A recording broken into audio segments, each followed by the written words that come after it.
The Screaming Staircase, Chapter 6. Lockwood and Company.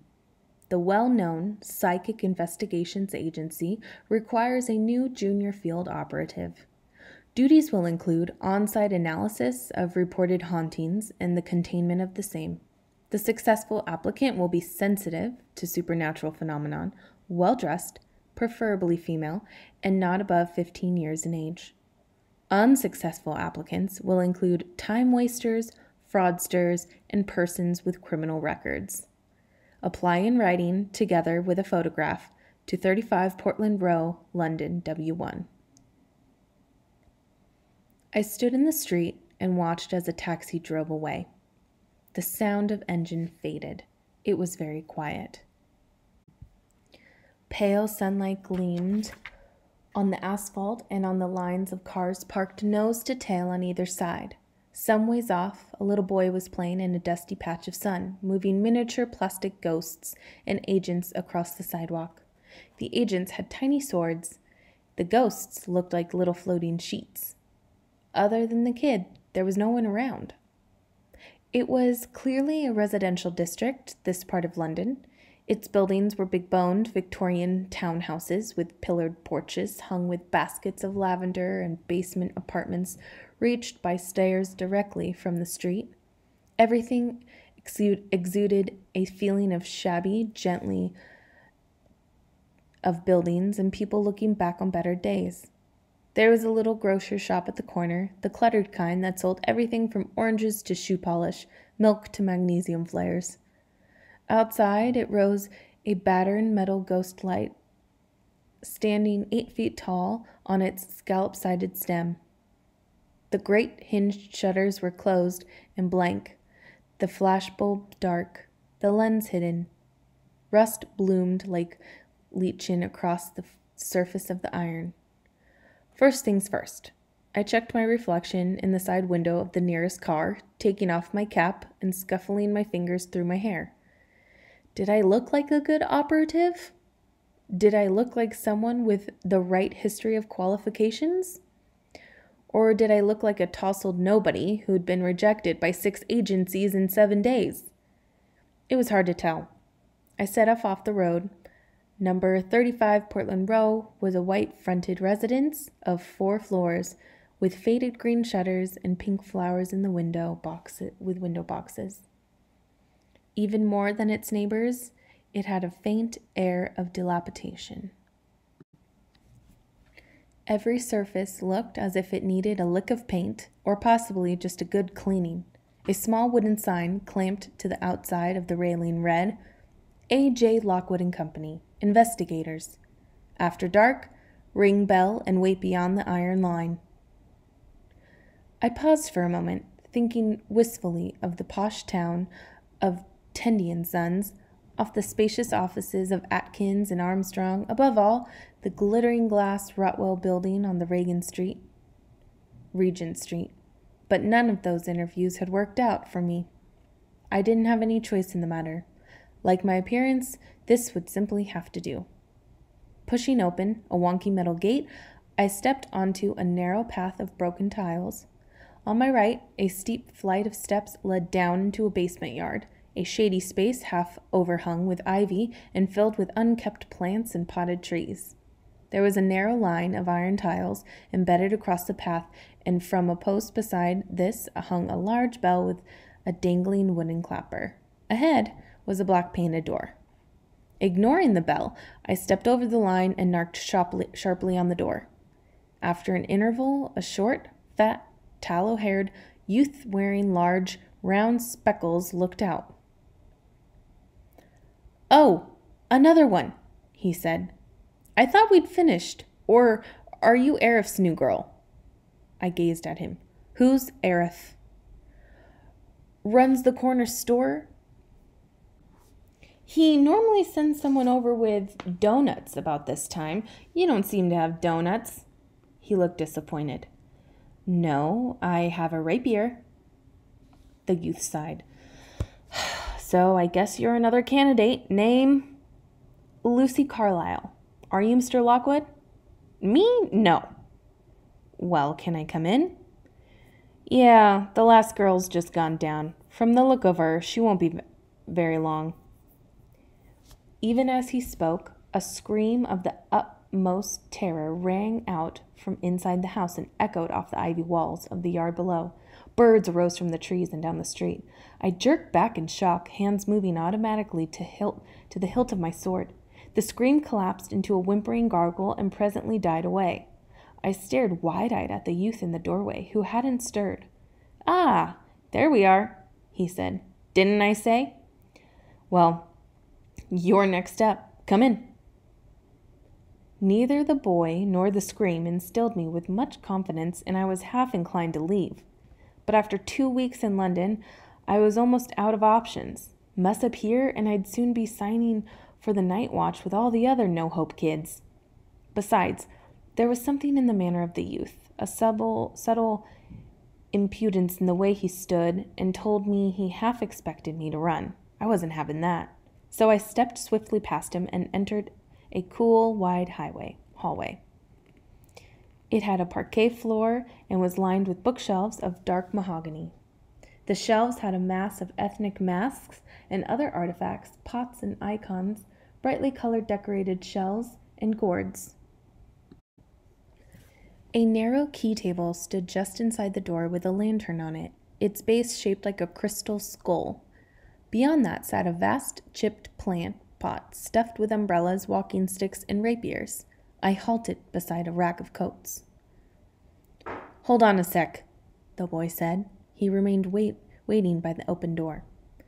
He was a little older than me, and not quite my height, though a good deal stockier. He had a podgy, rather bland features, nondescript, except for a prominently squared jaw. Behind his glasses, his eyes were very blue.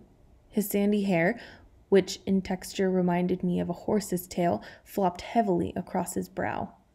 He wore white sneakers, a pair of faded jeans, and loosely tucked shirt, bulging around the midriff. "Any minute now," he said.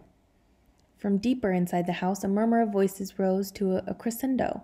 A side door burst open. A well-dressed girl emerged at high speed, eyes blazing, face chalk white, scrunched coat dragging in her hand. She flashed me an expression of fury and contempt, swore roundly at the fat boy, kicked the front door as she passed it, and was gone into the day. Definite second interview material, that one," the boy remarked. He closed the door and scratched his pudgy nose. "Okie dokie, if you'd like to follow me." He led the way into a sunny living room, white-walled and cheery, decorated with further artifacts and totems. 2 easy chairs and a sofa surrounded a low-lying coffee table. Also beside it, smiling broadly, was a tall, slim boy dressed in a dark suit. "I win, George," he said.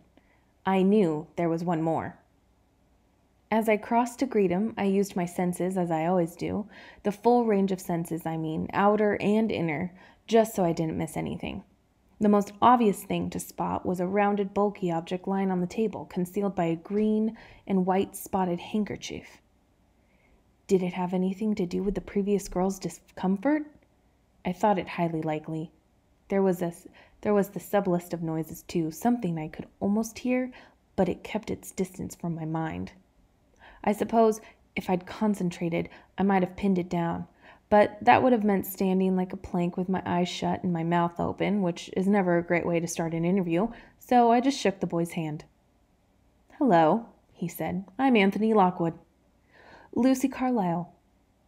He had very bright, dark eyes and a nice, lopsided grin. "Very good to meet you. Tea? Or has George already offered you some?" The plump boy made despairing gesture. "I thought I'd wait until the first test was done," he said. "See if she was still here. I've wasted that many tea bags this morning." "Why not give her the benefit of the doubt," Anthony Lockwood said, "and go put the kettle on?" The boy seemed unconvinced. "All right, but I reckon she's a bolter." He spun slowly on his heels and trudged into the hall. Anthony Lockwood waved me into a chair. "You'll have to excuse George. We've been interviewing since 8, and he's getting hungry. He was so convinced the last girl was the final one. "Sorry about that," I said. "I'm afraid I haven't brought you any donuts either." He looked sharply at me. "What makes you say that?" "George told me about your daily deliveries." "Oh, for a moment there I thought you were psychic." "I am. I mean, in an unusual way. Never mind." He settled himself on the couch opposite and smoothed out some papers before him. He had a very slender face, with a long nose and a dark mop of unruly hair. I realized, almost with shock, that he was scarcely older than me. His manner had been so assured. I hadn't noticed his age. I wondered for the first time why there were no supervisors present in the room. "I see from your letter," the boy said, "that you're from the north of England." "From the Cheviot Hills? Wasn't there a famous outbreak in that district a few years back?" "The Morton Colliery horror," I said. "Yes, I was 5 then." "Fitz agents had come to London from London to deal with the visitors, didn't they?" Lockwood said. "It was in my Gazetteer of British Hauntings." I nodded. "We weren't meant to look, in case they were our soul and everyone had boarded up their ground floor windows, but I peeped out anyway. I saw them drifting in the moonlight down the middle of the road. Wee slips of things, like little girls." He gave me a quizzical look. "Girls?" "I thought they were the ghosts of miners who died in an accident underground." "To start with, yes, but they were changers. Took on many shapes before the end." Anthony Lockwood nodded. "I see. That rings a bell. Okay, so you obviously knew from early on," he continued, "that you had a talent. You had the sight, of course, more than most of the other kids, and the bravery to use it. But according to your letter, that wasn't your real strength. You could listen too, and you also had the power of touch." "Well, listening's my thing, really," I said. As a kid, in my crib, I used to hear voices whispering in the street after curfew, when all the living were inside. But I've got good touch too, though that often merges with what I hear. It's hard to separate them. For me, touch sometimes triggers echoes of what happened." "George can do a bit of that," the boy said. "Not me. I'm tone deaf when it comes to visitors. Sight's my thing. Death glows and trails and all the ghoulish residues of death." He grinned. "Cheerful subject, isn't it? Now then, it says here you started out with a local operative up north." He checked the paper. "Name of Jacobs, correct?" I smiled blandly, my stomach clenched with tension. "That's right." "You worked for him for several years?" "Yes." "So he trained you? Did he?" "You got your 4th grade qualifications with him?" I shifted slightly in my chair. "That's right. Grades 1 through 4. "Okay." Lockwood considered me. "I notice you haven't actually brought your final certificates, or indeed any letter of referral from Mr. Jacobs. That's a little unusual, isn't it? Official references are normally provided in these situations." I took a deep breath. "He didn't give me any," I said. "Our arrangement ended abruptly." Lockwood said nothing. I could see he was waiting for details. "If you want the full story, I can give it," I said heavily. It's not something I like dwelling on, that's all." I waited, heart juddering. This was the moment. All the other interviews had terminated just about here. "Some other time, then," Anthony Lockwood said. When he smiled at me, a warm light seemed to suffice in the room. "You know, I can't think what's keeping George. A trained baboon could have made the tea by now. It's really time for the tests." "Yes, what tests are these?" I said hastily, "if you don't mind me asking." "No, not at all. It's what we use to assess candidates. Frankly, I don't set much store by people's letters or referrals, Miss Carlyle. I prefer to see their talent with my own eyes." He looked at his watch. "I'll give George another minute. In the meantime, I suppose you want the rundown on us. We're a new agency. We've been registered 3 months. I got my full license last year. We're accredited with the DPRAC. But to be clear, we're not in their payroll like Fitz or Rotwell or any of that mob. We're independent, and we like it that way. We take the jobs we want and turn the rest down. All our clients are private customers who have a problem with visitors and want it sorted quickly and quietly. We solve their problems, they pay us handsomely. That's about the size of it. Any questions? With the issue of my recent past out of the way, I had a clear run now. I wasn't going to mess this up. I sat forward on the sofa, making sure my back was straight, my hands neat in my lap. Who are your supervisors? I asked. Do I get to meet them too? A frown flickered across the boy's forehead. No supervisors here. No adults. It's my company. I'm in charge. George Cubbins is deputy. He looked at me. Some applicants had a problem with this setup, so they didn't get very far. Does it bother you? Oh, no, I said. No, I like the sound of it fine. There was a brief silence. So there have always just been the two of you? Just you and George? Well, we generally have an assistant. Two's enough to deal with most visitors, but for tough cases, all three of us go along. 3's the magic number, you know. I nodded slowly. I see. What happened to your last assistant? Poor Robin? Oh, he moved on. Do another job?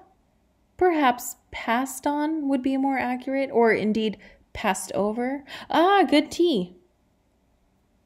The hall door opened, and the plump boy's posture backed through it, closely followed by the rest of him. He turned in a stately manner and advanced, carrying a tray with 3 steaming mugs and a plate of cookies.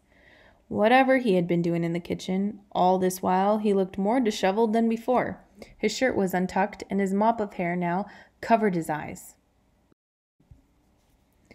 He placed the tray on the table beside the shrouded object and glanced at me dubiously. Still here? He said. I thought you would have scarpered by now. Haven't done the test yet, George, Lockwood said easily. You're just in time. Good. He took the largest mug and retreated to the sofa. There was a polite interlude during which mugs were distributed and milk and sugar offered and declined. Come on, take a cookie, Lockwood said. He pushed the plate my way. Please, or else George will eat 'em all. Okay. I took a cookie. Lockwood had a large bite of his and brushed his hands clean. Right, he said. Just a few tests, Miss Carlyle. Nothing to worry about at all. Are you ready? Sure. I could feel George's little eyes fixed upon me, and even Lockwood's casual tones could not disguise a certain eagerness. But they were dealing with someone who'd survived the Withburn Mill alone. I wasn't going to fret about this. Lockwood nodded. We might as well start here, then. He stretched out a languid hand to the spotted handkerchief, and after a ceremonial pause, flicked it away.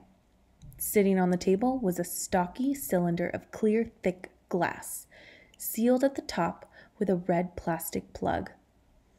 There were small handles near the top to grip with it. It reminded me of a big glass of demijohns in which my father used to brew his beer.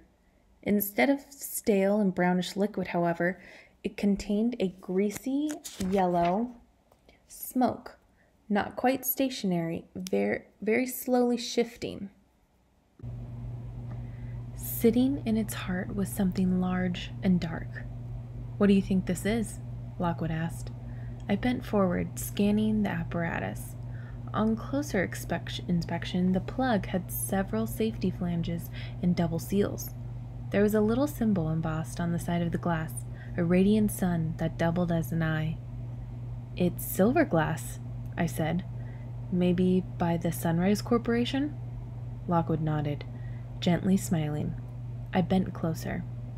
With the nail of my middle finger, I tapped the side of the glass. At once the smoke awoke, rippling outward from the point of impact, becoming thicker, more granular as it did so. As it separated, it revealed the object in the jar, a human skull, brown and stained, clamped to the bottom of the glass. The ripples of smoke contorted, twisted. They took on the horrid semblance of a face, with blankly rolling eyes and gaping mouth. For a moment the features were superimposed upon the skull beneath. I jerked back from the glass. The face devolved into stream-like ribbons of smoke that swirled about the cylinder and presently became still. I cleared my throat. Well, it's a ghost jar, I said. The skull's the source, and that ghost is tied to it. Can't tell what sort. A phantasm or a specter, maybe? So saying, I sat back in a posture of nonchalant unconcern, as if visitors in jars were something I dealt with every day of the week. In truth, I had never seen one, and the apparition had shocked me. But not unduly so. After the previous girl's scream, I'd expected something. Plus, I'd heard of containers like this before. Lockwood's smile had momentarily frozen, as if uncertain whether to express surprise, pleasure, or disappointment. In the end, pleasure won the day. Yes, that's right, he said. Well done. He put the handkerchief back on the cylinder and with some effort stowed it out of sight under the table. The plump boy sipped his tea loudly. She was shaken, he said. You could see it. I ignored the comment. Where did you get the jar? I asked. I thought only Rottwell and Fitz had them. Time for questions later, Lockwood said. He opened the drawer in the coffee table and pulled out a small red box. Now, I'd like to test your talent, if I may. I have some items ready. Please tell me if you can. He opened the box and put an object on the table. What supernatural renaissance you detect here? It was an unassuming cup of old white porcelain with a fluted base and a sharp chip in the handle. There was a strange white stain around the inside of the lip, which thickened at the bottom of the cup to become a crusty residue. I took it in my hand and closed my eyes, turning it this way and that, running my fingers lightly over the surface. I listened, waiting for the echoes. Nothing came to me. This was no good. I shook my head, cleared my mind of the distractions, shut out as best as I could the occasional noise of traffic passing down the street and the less occasional slurps of tea sounding from George's sofa. I tried again. No, still nothing. After a few minutes, I gave up. I'm sorry, I said at last. I can't detect anything. Lockwood nodded. I should hope not. This is the cup George keeps his toothbrush in. Good. On to the next. He picked up the cup and tossed it across to a plump boy who caught it with a sort of mirth. I felt myself go cold. I knew my cheeks were scarlet. I took hold of my backpack and stood up abruptly. I'm not here to be made fun of, I said. I'll find my own way out. Oh, George said, feisty. I looked at him. His flop of hair, his glossy, shapeless face, his silly little glasses, everything about him made me livid. That's right, I said. Step over here and I'll show you exactly how feisty I am. The boy blinked at me. I might just do that. I don't see you moving. Well, it's a deep sofa. It's taken me a while to get out of it. Hold on, both of you, Anthony Lockwood said. This is an interview, not a boxing match. George, shut up. Miss Carlyle, I apologize for upsetting you, but it was a serious test, which you passed with flying colors. You'd be amazed how many of our interviewers this morning have made up some cock and bull story about poison, suicide, or murder. It's the most haunted cup in London, if the mildest of their tales were true. Now then, please sit down. What can you tell me about these? From the drawer beneath the table, 3 new items laid side by side in front of me. A gentleman's wristwatch, gold-plated around the rim with an old brown leather band, a piece of lacy red ribbon, and a slim, long-bladed penknife with an ivory inlay handle. My annoyance at their trick receded. This was a good challenge. With a steely glance at George, I sat and spread the objects out a little, so their hidden textures, if any, didn't overlap. Then I emptied my mind as best as I could and picked them up one by one. Time went by. I tested each 3 items. I finished. When my eyes refocused, I saw George engrossed in a comic book he had gotten from somewhere and Lockwood sitting as before, hands clasped, watching me. I took a long drink of cold tea. "Did any of your applicants get this right?" I said quietly. Lockwood smiled. "Did you?" "The echoes were hard to disengage," I said, "which I suppose is why you threw them at me altogether. They're all strong, but distinct in quality. Which do you want first?" "The knife." "Okay." The knife had several conflicting echoes.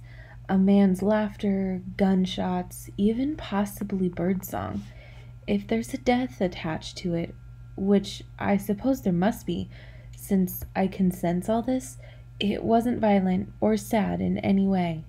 The feeling I got from it was gentle, almost happy. I looked at him. Lockwood's face gave nothing away. "How about the ribbon?" "The traces on the ribbon," I said, "are fainter than the knife's, but much stronger in emotion. I thought I heard weeping, but it's terribly indistinct. What I get so strongly with it is a sense of sadness. When I was holding it, I felt my heart would break." "And the watch?" His eyes were fixed on me. George still read his comic, Outstanding Arabian Nights. He idly turned a page. "The watch..." I took a deep breath. "The echoes here aren't as strong as on the ribbon or the knife, which makes me think the owner hasn't died. Or not while wearing it, at any rate. But there's death attached to it nonetheless. A lot of death. And it isn't pleasant. I heard voices raised and screaming, and..." I shuddered as I looked at it gently on the coffee table. Every notch on that gold plate casing, every scuff on that little strip of worn, bent leather filled me with horror. "And it's a vile thing," I said. "I couldn't hold it very long. I don't know what it is or where you got it, but no one should be touching this, not ever. Certainly not for a lousy interview." I leaned forward, took the final 2 cookies from the plate, and sat back, crunching. It was one of those moments when a great "don't care" wave hits you, and you float off on it, head back, looking at the sky. I was tired out. It was my 7th interview in as many days. Well, I'd done all I could, and if Lockwood and this stupid George didn't choose to appreciate it, that really didn't bother me anymore. There was a long silence. Lockwood's hands were clasped between his knees. He was sitting forward like a priest on a toilet, gazing at nothing, a pained, contemplative expression on his face. George's head was still buried in his comic. As far as he was concerned, I might not have been there at all. "Well," I said finally, "I guess I know where the door is." "Tell her about the cookie rule," George said. I looked at him. "What?" "Tell her, Lockwood. We'll have to get this straight or they'll be hell to pay." Lockwood nodded. "The rule here is that each member of the agency only takes 1 cookie at a time in strict rotation. Keeps it fair, keeps it orderly. Nicking 2 in times of stress just isn't done." "1 cookie at a time?" "That's right." "You mean to say I've got the job?" "Of course you've got the job," he said. End of chapter 6.